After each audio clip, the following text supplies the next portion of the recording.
Where do I start? So I've been running 100-mile weeks for the last several months. There was one week where I ran 97, just miscalculated a little bit, but for the last, probably 12 weeks, I've been running 100 plus miles every single week. This week, it's only going to be, like 88, somewhere in that range, because I just failed.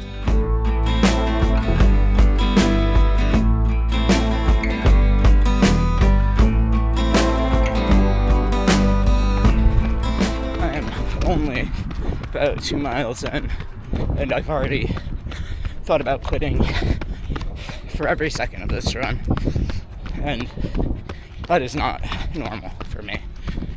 I am just in pain, and worse than that, it's getting to my head. This is just very not normal for me, and all I want to do is go home and work on the channel and not run today. And I don't know if I'm gonna stop or not today yet. I still haven't decided. The longer I run, the less it hurts, but my mind state is like tarnished from the beginning of the run. So we'll see how far I make it and whether or not this video ends up being about a shoe or about failure.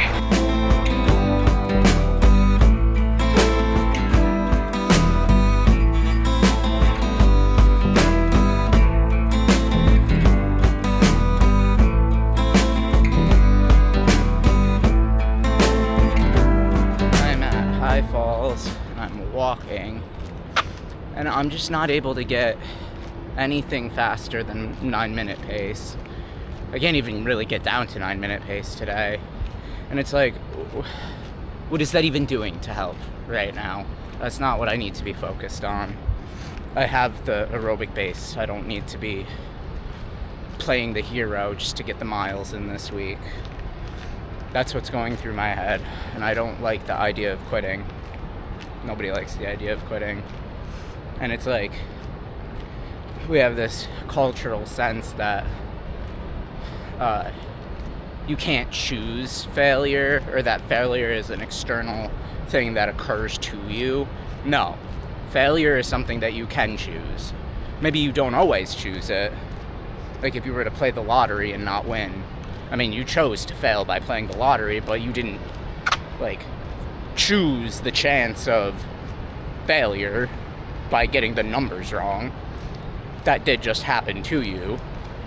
But in situations like this, where I could either continue to run and force it, and I could get through this, or I could choose to fail, that is a choice.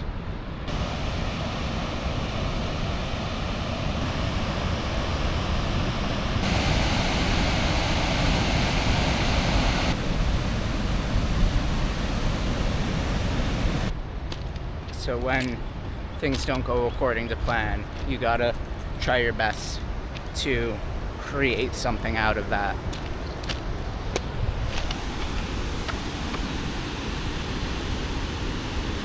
Alright, this is a first for me. I've definitely never been here.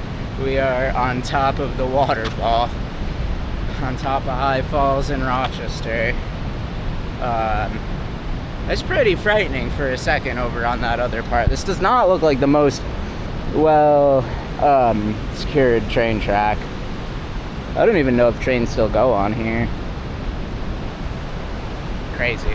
I've been walking along these tracks for quite some time now, and I still haven't found a way out, except for where I came from. So I might have to walk across that sketchy, rickety bridge. I mean, I'm sure it supports a train. There's 2 full tracks here, and I've heard trains going by before in my neighborhood, and I think this is the only track in town. But yeah, that was a sketchy bridge, so I don't really want to cross that again, but I'm kind of getting sick of walking on bumpy rocks, on wood, and unsure of when I'll escape my train path.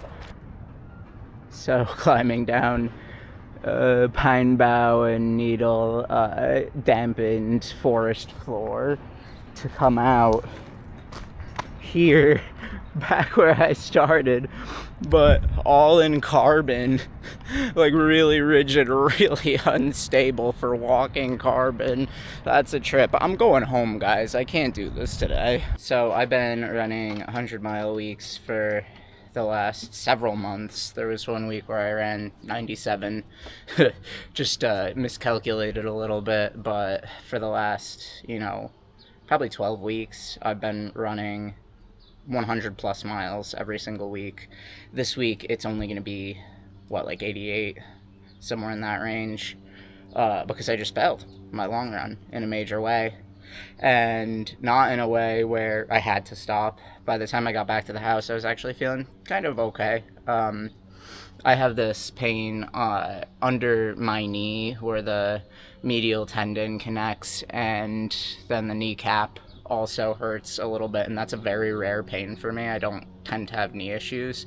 It's normally like hip issues, and I think in trying to offload the hip issues of last week, it just migrated to the knee, and it's runnable. I mean, it is actually runnable, but I have to stick to an incredibly slow pace for me, something that I don't think is really worth running at right now, because I'm trying to increase my speed, and I'm trying to get back to a place where I could squeeze out a couple more weeks of the summer of speed before I try to build out my mileage a little bit and increase and build into the Toronto Marathon. I don't like quitting on a long run, especially when I feel like it's something within my control.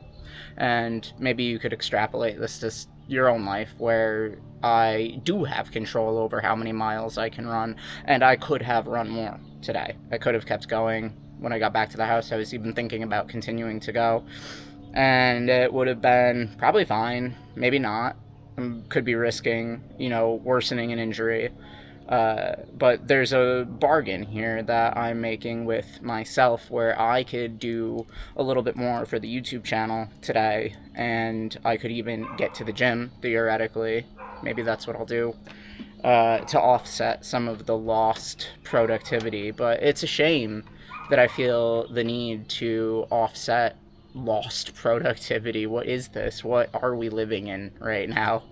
This is America in 2026. You need to be going and going and going all the time, and I am very guilty of this.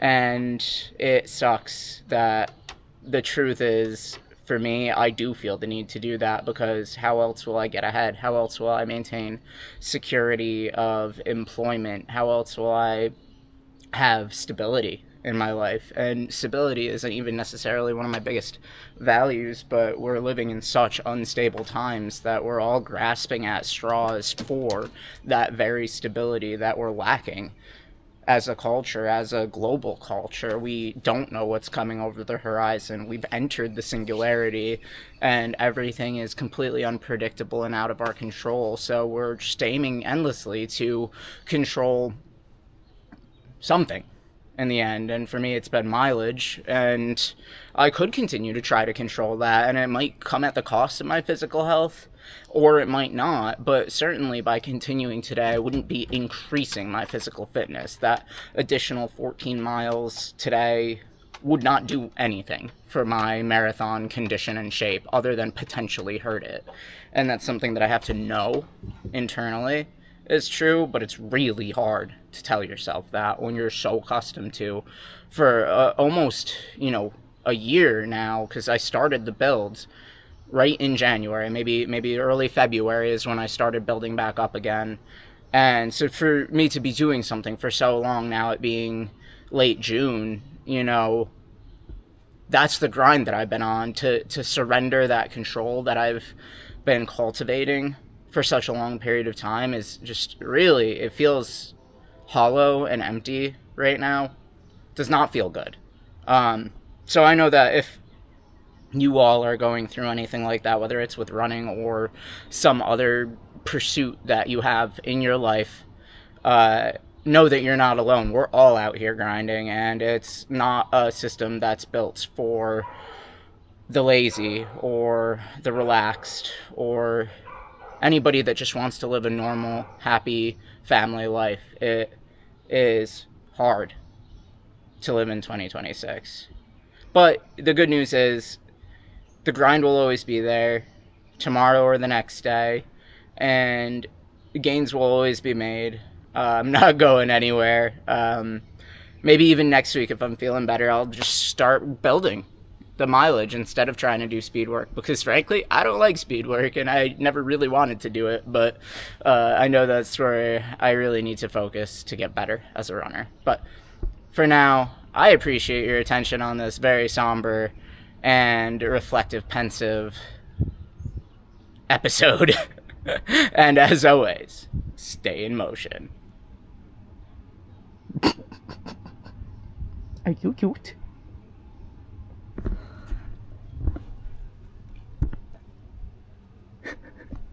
Junkie, junkie!